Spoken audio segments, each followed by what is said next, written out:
in East Republic in Connemara to commemorate the All-Ireland Republic proclaimed in Easter week in 1916 and those that died defending that same republic. We especially remember one of your own sons of Oughterard, volunteer Seamus O'Malley, we're at his former residence now, who was executed by the Free State in 1923. We'll now begin with the laying of the wreaths on behalf of our patriot dead. We call on Evelyn Walsh, a niece of Seamus O'Malley, to lay a wreath on behalf of the families.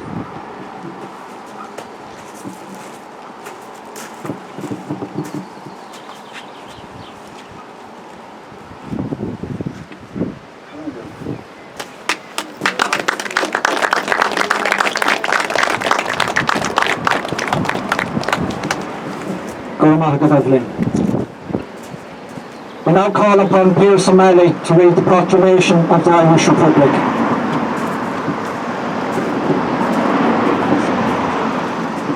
Irish men and Irish women, in the name of God and the dead generations from which she receives her old tradition of nationhood, Ireland through us summons her children to her flag and strikes for her freedom.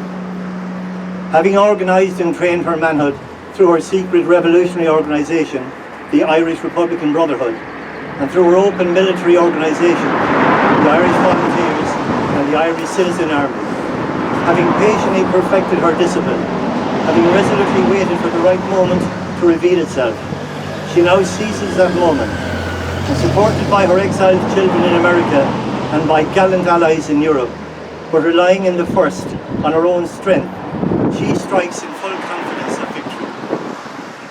We declare the right of the people of Ireland to the ownership of Ireland and to the unfettered control of the Irish destinies, to be sovereign and indefeasible. The long usurpation of that right by a foreign people and government has not extinguished the right, nor can it ever be extinguished, except by the destruction of the Irish people. In every generation, the Irish people have asserted their right to national freedom and sovereignty. 6 times during the past 300 years, they have asserted it in arms.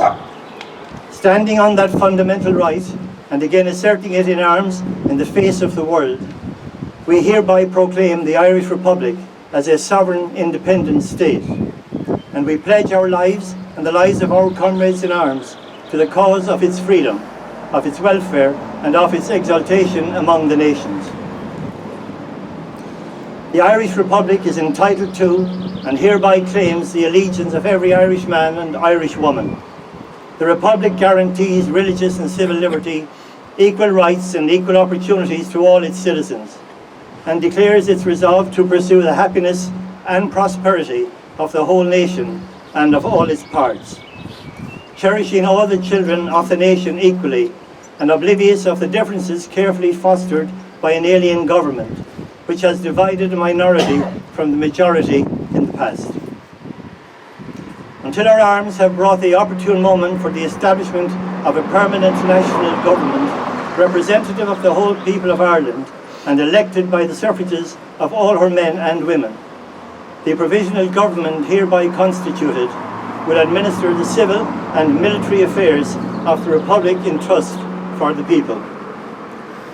We place the cause of the Irish Republic under the protection of the Most High God, whose blessing we invoke upon our arms, and we pray that no one who serves that cause will dishonour it by cowardice, inhumanity, or rapine. In this supreme hour, the Irish nation must, by its valour and discipline, and by the readiness of its children to sacrifice themselves for the common good, prove itself worthy of the august destiny to which it is called.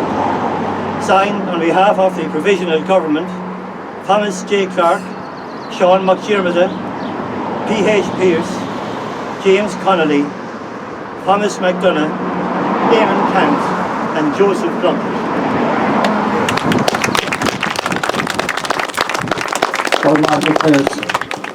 We now call on Adrian O'Hare to read the Galway Road of Honour.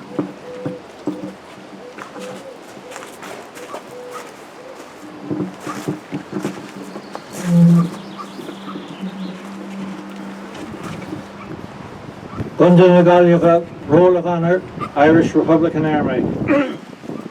Lieutenant Liam Mellows, Quartermaster General, Castletown, County Wexford, executed by Free State from Mountjoy Jail, December the 8th, 1922. Commandant Eamon Kent, Ballymoe, Easter Rising Leader, Proclamation Signatory, executed by Crown Forces in Kilmainham Jail, May the 8th, 1916. Brendan Donlan, Loughrea, killed in action in South Dublin Union, Easter Monday, 1916.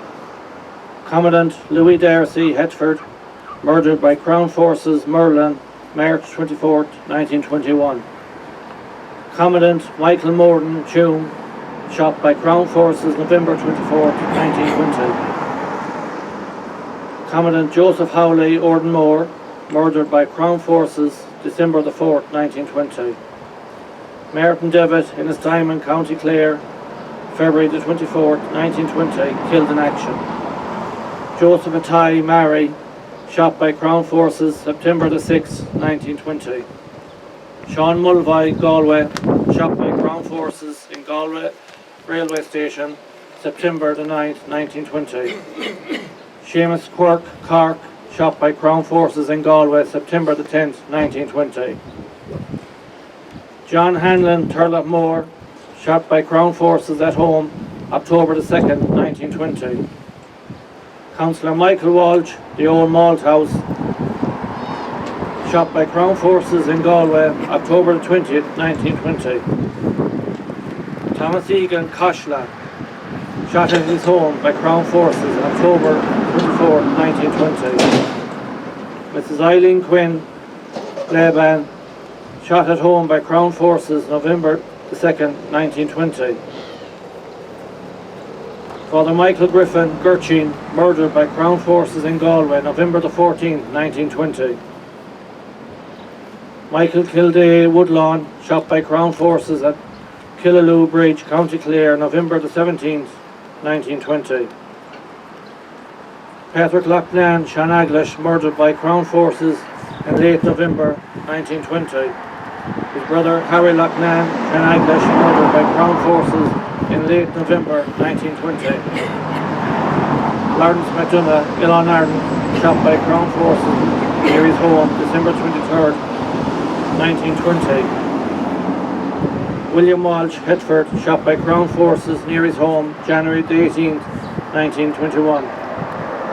James Kerwin, Ballycloonan, shot near his home by Crown Forces, January 21st, 1921.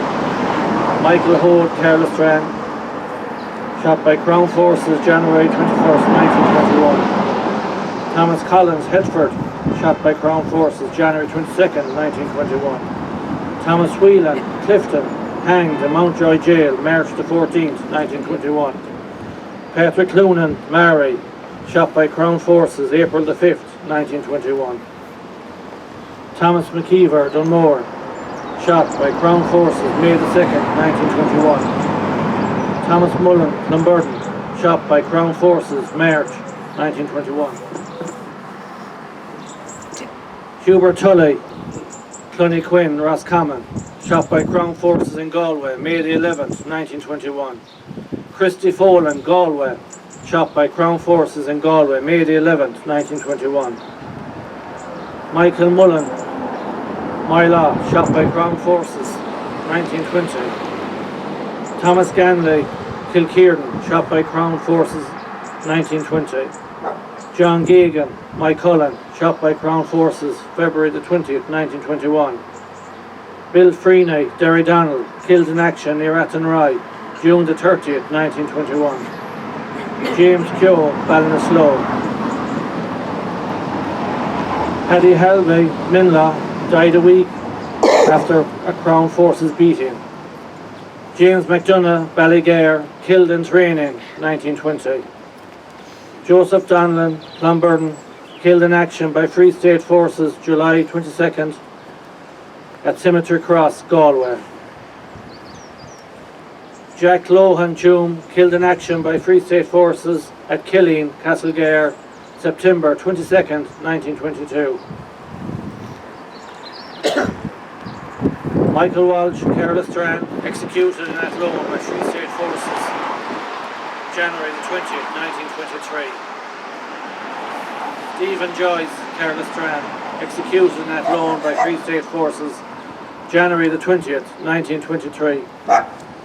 Merton Burke, Carlisstrand, executed in Athlone by Free State forces, January the 20th, 1923. Thomas Hughes, Athlone, executed in Athlone by Free State forces, January 20th, 1923. Hubert Collins, executed in Athlone by Free State forces, January the 20th, 1923. John Higgins, killed in action by Free State forces, Hedford, April the 8th, 1923. Commandant Frank Conan, Kilcoona, executed in Tuam by Free State forces, April the 11th, 1923. Sean Maguire, Cross, County Mayo, executed in Tuam by Free State forces, April the 11th, 1923. Sean Newell, Hetford, executed in Tuam by Free State forces, April the 11th, 1923. Michael Monaghan, Hetford, executed in Tuam by Free State forces, April the 11th, 1923. Martin Milan, Annadown, executed in Tuam by Free State forces, April the 11th, 1923.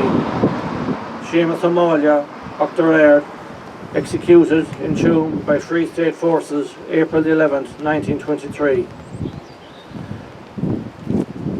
Commandant Thomas Baby Duggan, Castlegare, died of wounds received in action, February the 12th, 1925. Dan McCormack, Miltime, died of wounds received in Hetford, April the 8th, 1923, in 1928. Frank O'Dowd, Galway, died from rigours of the struggle, November the 12th, 1920. Willie Conan, Castlegare, shot by Crown forces, November 21st, 1920. And Commandant Tony Darcy, Hetford, died on his 52nd day of hunger strike in Arbour Hill Prison, military prison, April the 16th, 1940. Our fútbol sa sian public na Héireann ar deisce go raibh anam.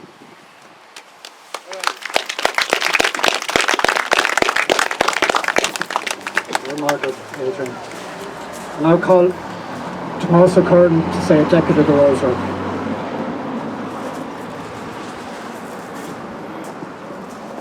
Nan Vicksburn Amen. Barnyard Tarnya, when you've done David the Reef and into the Hiller and Talamorn into Ernya.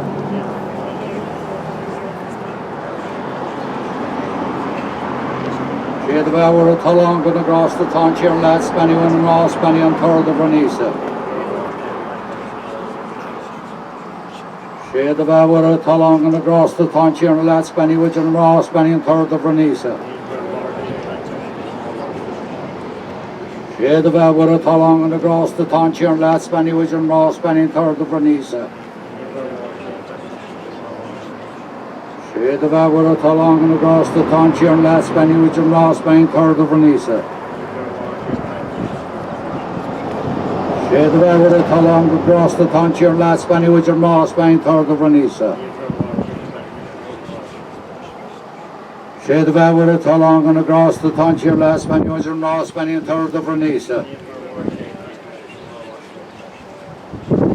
She had the Bower of Talong and across the Tonchier and Lad Spanny which and Ross Spanny on Third of Ranisa.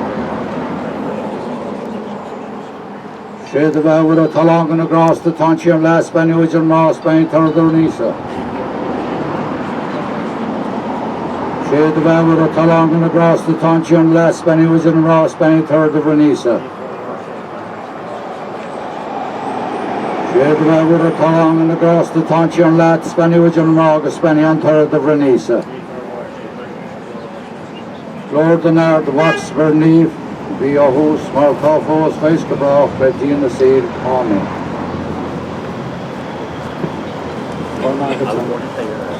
Now call upon the piper to play lament for the dipping of the national flag.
I'm very proud to call on Republican Sinn Féin County Councillor Tomás O'Curden from Barna to give the oration today.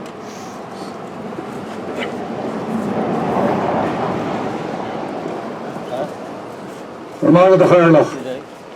As a Harja, as the Haraj, Muncher O'Marla, the Tom Shanoch, and an Innet Starrell, Blonoch Shaw.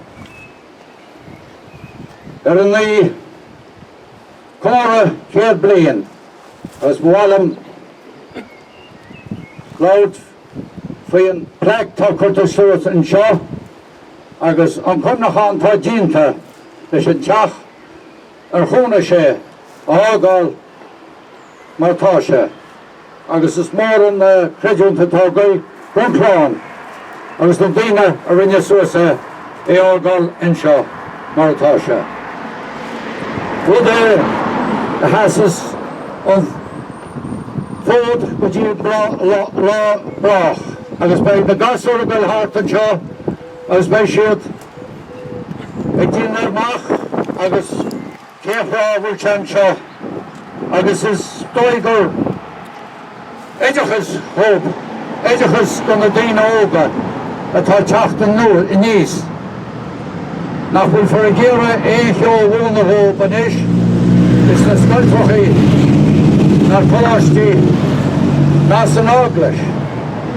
Maar ja, nach wil ze fashion toch, we een realtus hasna in zo een jaren geval.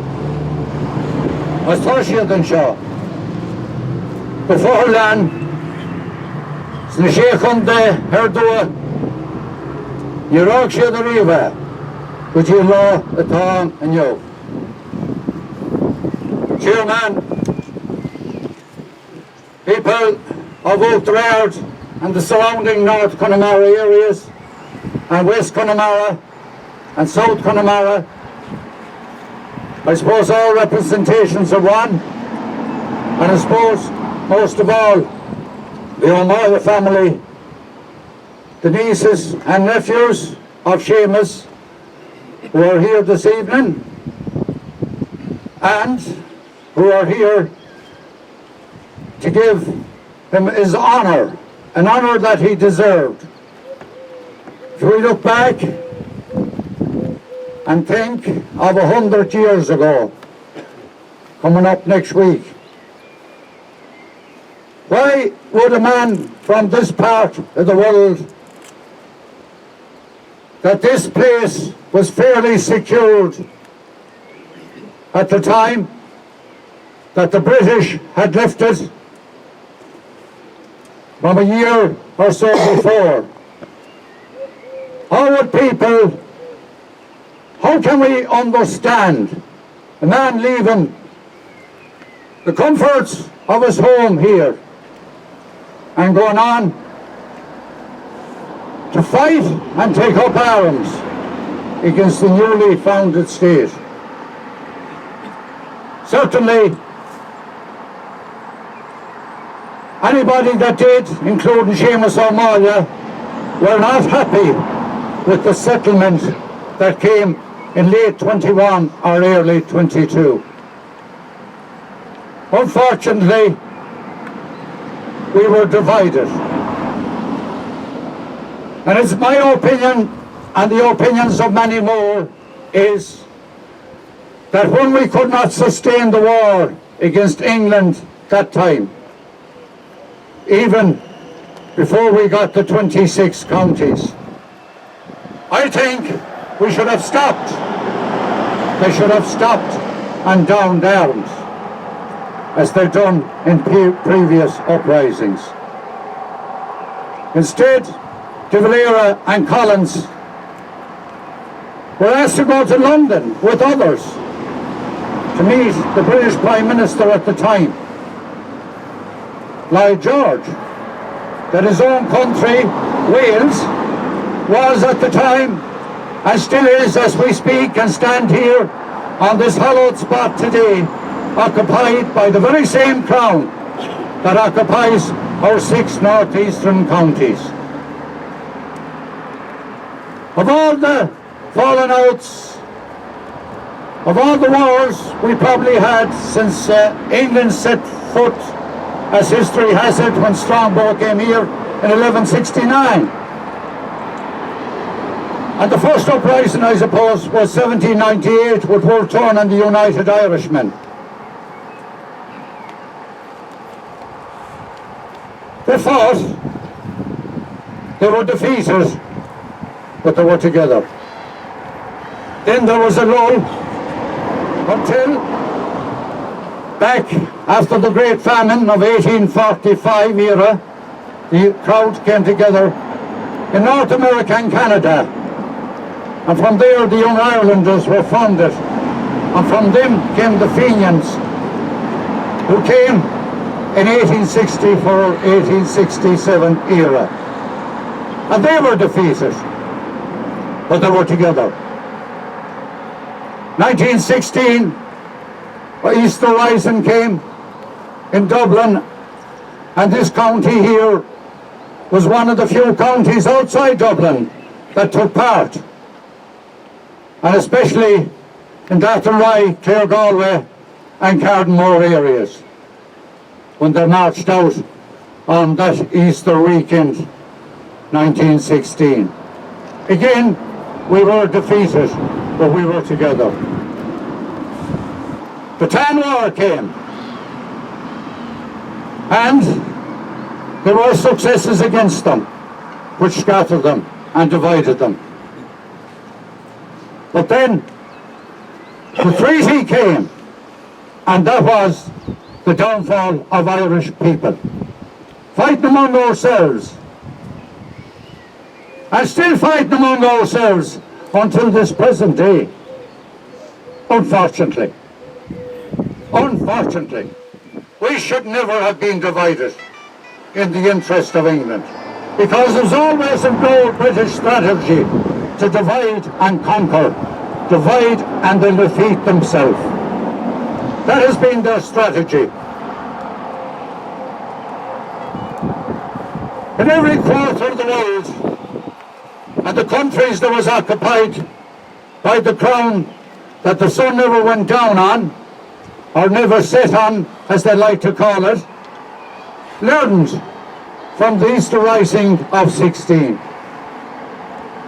They learned from that how a small band of Irish people could come together and take on the might of the British Empire.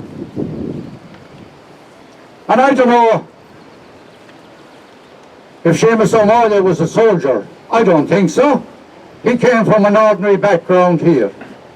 The men who fought and died and were executed in 16, they weren't soldiers. They were teachers, historians, poets. But they went out and they fought. They fought for their country. They fought for what they believed in. And the present day is, and I find it in my walks around at this stage of life, it's not fashionable to be standing up for the rights of our 6 counties that is still left under the crown of England. It's still there, very, very clear. They talk about this agreement and that agreement. These agreements were made to please England, not to get rid of them out of the country. The Irish people are still very divided. We are very divided on the issue of our nation. And if we look at every other country in the world that got their countries back, they are proud to be of whatever nationality they are. India, Africa, wherever it may be. The Brits were in every quarter of the world. In the superpowers of America today, they were there. Canada. Every country in the world. Australia. No matter where you look at, they were there. They haven't a lot left now. Only Gibraltar, the 6 occupied northeastern counties, Wales, Scotland, Isle of Man, and of course I'd have to mention the Cornish people down there on the southeast coast of England that don't recognise themselves as English, but Cornish and Celts. They are Celts like us, like the Scots, like the Bretons, like the Welsh, like the Isle of Man. And all 6 of them Celtic nations are still occupied. 5 by England and 1 by France. We've seen down through the years, and I remember well, the border campaign, even though I didn't understand it. I was like one of them kids, or a bit older. I was 10 years old in 1957. And I remember my grandmother saying how sad it must have been for Sean South and Fergal O'Hanlon. But how proud it must be for their parents that they uprose against the crown that was still here in Ireland. I don't know whether she was a Republican, but she certainly was a nationalist person. And it was from there that I started to view and to look into my ideas of what was going on. This weekend we started off in Tuam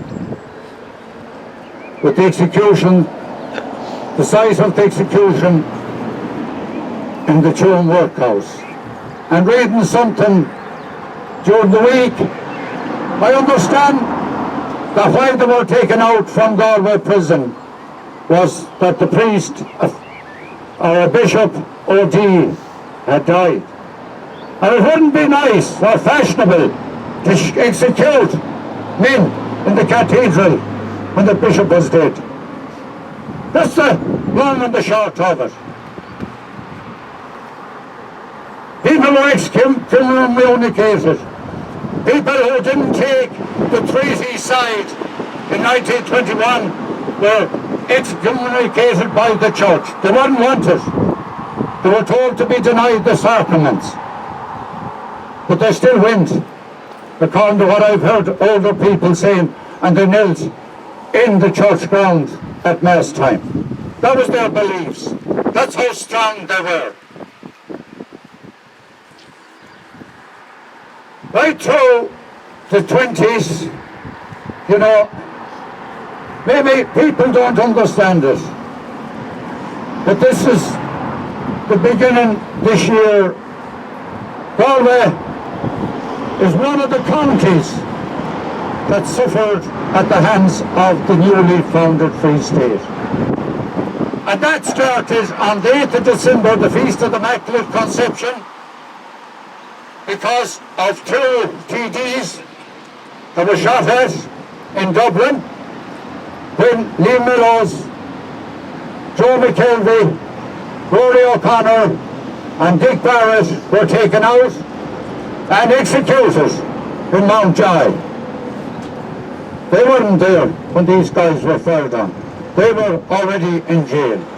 That's what this state done. No different to what the predecessors, the British, done.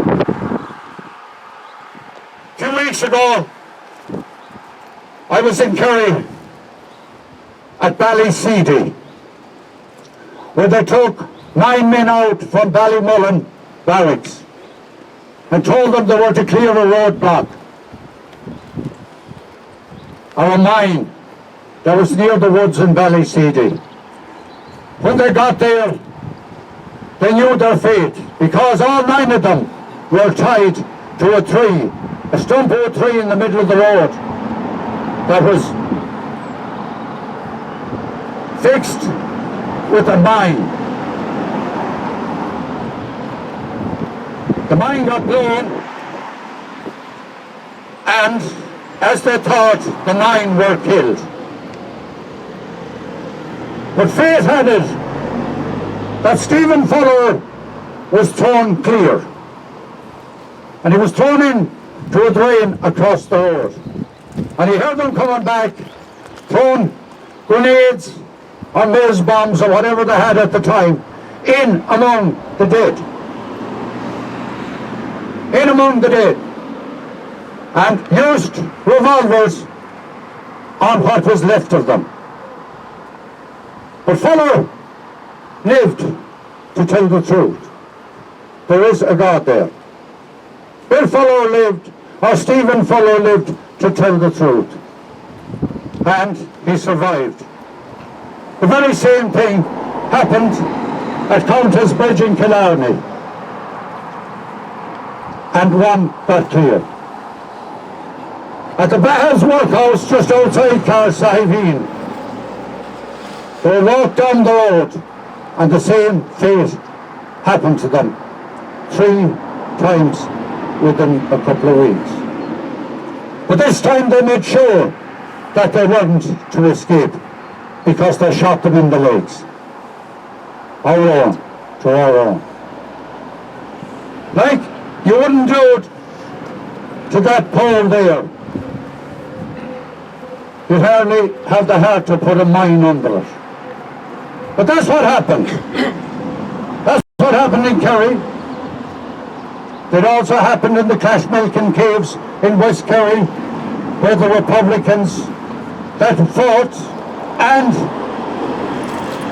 it bred with their comrades that split and took the other side.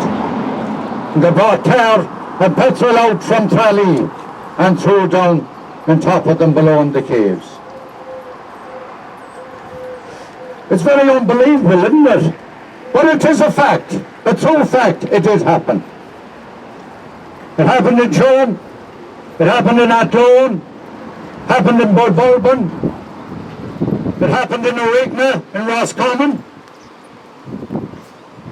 and it happened above in Drumboe in County Donegal, where 3 Kerrymen, a Cork man and a man from County Derry, the same thing was done to them. I know that Irish people will find it hard, and I know that there may be bitterness, but today we in Republican Sinn Féin, we don't bear bitterness towards the people of these parties that done it. But they must be very embarrassed to know that anyone belonging to them done such thing. Anyone, maybe some more on. We don't know going back. We don't know where we were, who we were. But we know today that whoever done it was wrong. It was wrong, it's still wrong. And we should, as Irish people, regardless of who we are, stand together and stand in union together to get rid of English rule out of this country for once and for all. Wolfe Tone was a middle-class Protestant from Dublin, coach builders. He had no need, no more than Seamus O'Mara, to go to France and start the uprising in 1798. They were fairly well off. So once people say that it's a Catholic and Protestant war, it is not. It's a war of occupation.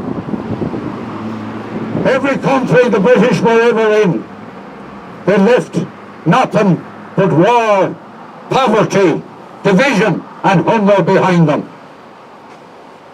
And you can see today, Iraq, Iran, any of these countries outside of Ireland here, that there's wars in. You check and you'll find that the British were the occupiers. And when they left those countries, they took everything of value. You know, for instance, the crown jewels. The crown that will go on that chance later on this year, if it does. That was stolen in India. The carriage that they get married in, that was taken out of Ireland to Tipperary. And of course, the diamonds and gold mines, everything of value in all the poorer countries of the world today. They raped them.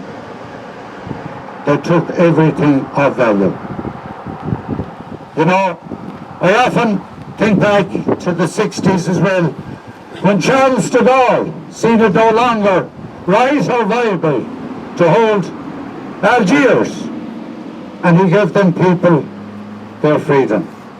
Nelson Mandela, who many probably didn't hear about until the early 80s. He done 26 years in jail in Africa because he would not sign himself out.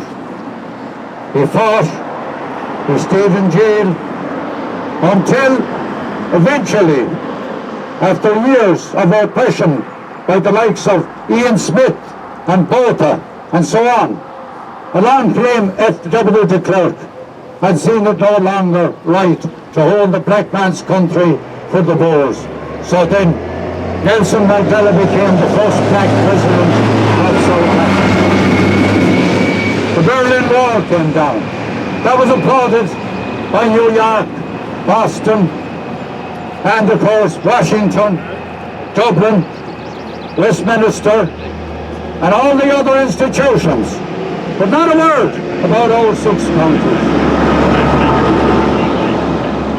We had, back around Seamus's time, the start maybe of the hunger strikers who died with Thomas Ashe of Kerry in 1917. I know Seamus O'Malley would have remembered them, because I think Seamus was in about 25 when he was executed. Finished up with the last one in 81, Mickey Dwyer of Derry. Why did they die? Did they die for a divided Ireland? Did they die so that we could have a Stormont and a Westminster?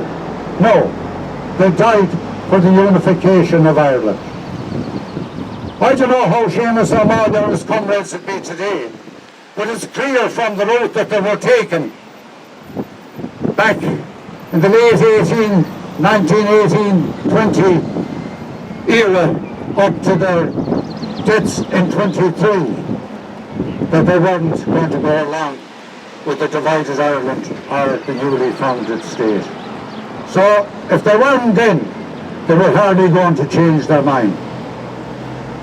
It's an honour for us to be here this evening, and I feel myself, as a man from west of the column, very proud of Seamus O'Malley and his achievements, as I do of many others. But him, notably him, because they weren't that far away. A massive achievement, a massive commitment. He didn't worry. Like Pat Givens once said, that they just walked out to their death, 3 at a time. They weren't afraid them 6 men or their 7 comrades in that lone workhouse in and around the same time. Died for their country. Let's remember them as so, and let's be very, very proud of them, and let's never forget them. Ermíle Magri.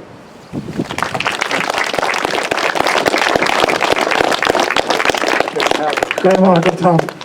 Before we conclude, on behalf of Republican Sinn Féin, I'd like to thank you all for gathering out here this evening to honour your son, Seamus O'Malley of Oughterard. I'd now like to ask you to stand for the national anthem.